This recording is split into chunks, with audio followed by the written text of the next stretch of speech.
আজি মোৰ এই সোণালী মুৰ্গীখিনিৰ 85 নম্বৰ দিন আৰু এতিয়া বৰ্তমান আবেলিৰ সময়। আবেলি দানা দিয়া গৈছিলে আৰু এতিয়া বৰ্তমান মই ফিনিচাৰ দানা ব্যৱহাৰ কৰি আছোঁ। ফিনিচাৰ দানা ব্যৱহাৰ কৰা বেছি দিন হোৱা নাই, 3 দিনমান হৈছে। দানা অলপমান ষ্টাৰ্টাৰতকৈ বেছি মোটাই হয়, মানে মুৰ্গীয়ে পানী বেছি খাব লৈছে ফিনিচাৰ দানা দিয়াৰ পিছতে, আৰু পানী বঢ়াই দিছোঁ সেইটো কাৰণে।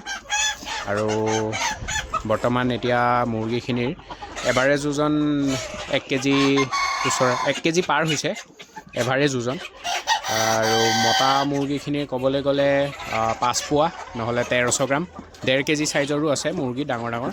আৰু যোনখিনি মাইকী মুৰ্গীখিনি আছে, মাইকী মুৰ্গীখিনি 1 কেজি হোৱাগৈ নাই চব। কিছুমান 1 কেজি হৈছে কিন্তু চব হোৱাগৈ নাই।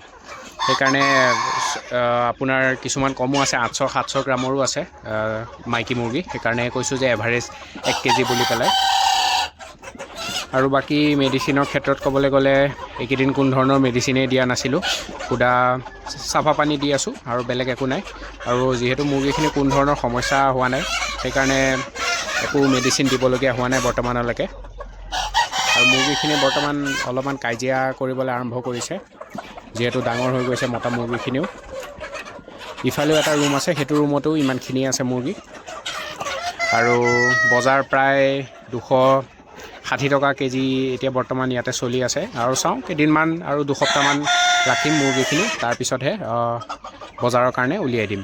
আৰু আজি ভিডিঅ'টো ইমানখিনিতে সামৰণি মাৰিছোঁ। ধন্যবাদ।